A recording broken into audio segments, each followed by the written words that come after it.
Let's talk about something that might surprise you about intermittent fasting. When researchers actually control for calories, meaning they make sure people eat the same total amount whether they're fasting or not, something interesting happens. The magic seems to disappear. Now, I know this sounds disappointing if you've been sold on the idea that meal timing alone can transform your metabolism, but hear me out because this is actually important information.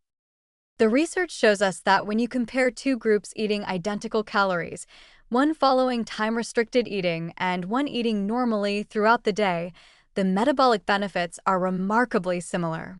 We're talking about insulin sensitivity, inflammatory markers, cholesterol levels, all those things we care about for long-term health.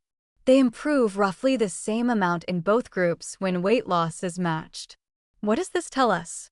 It tells us that the primary driver of metabolic improvement is the calorie deficit itself, not some special metabolic magic that happens when you compress your eating window. But here's where it gets nuanced, and this is why I don't want you to dismiss intermittent fasting entirely. In the real world, outside carefully controlled laboratory studies, most people who adopt time-restricted eating naturally eat fewer calories. They're not sitting down to enormous meals that perfectly compensate for the eating time they've lost.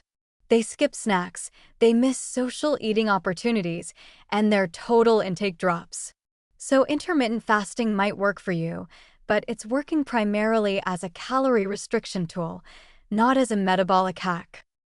The evidence we have from isocaloric studies, where calories are deliberately matched, consistently shows minimal additional benefit from timing alone.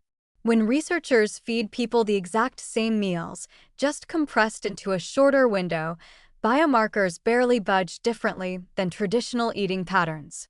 This matters because if you're someone who can easily compensate by eating larger meals, or if you're finding that restricting your eating window makes you miserable and obsessed with food, you might not be getting any extra benefit for that suffering. Now, there are some exceptions worth mentioning.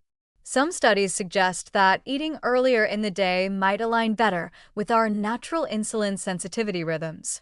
Morning and afternoons seem to be when our bodies handle glucose most efficiently. But again, when calories are controlled, these effects are relatively modest. We're not talking about game-changing differences here. We're talking about incremental improvements that might matter for optimization, but probably aren't going to radically transform your health if your total calorie intake and food quality remain the same. The takeaway here isn't that meal timing is completely irrelevant. It's that we need to be honest about what's driving results.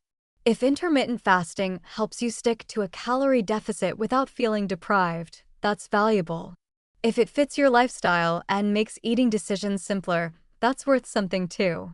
But if you're forcing yourself into an eating window while still consuming excess calories, you're not going to see the benefits you're hoping for. The paradox is that timing matters less than we've been led to believe, but the structure that timing provides might be exactly what helps some people succeed with calorie restriction. It's not magic, it's just a tool, and like any tool, it works better for some people than others.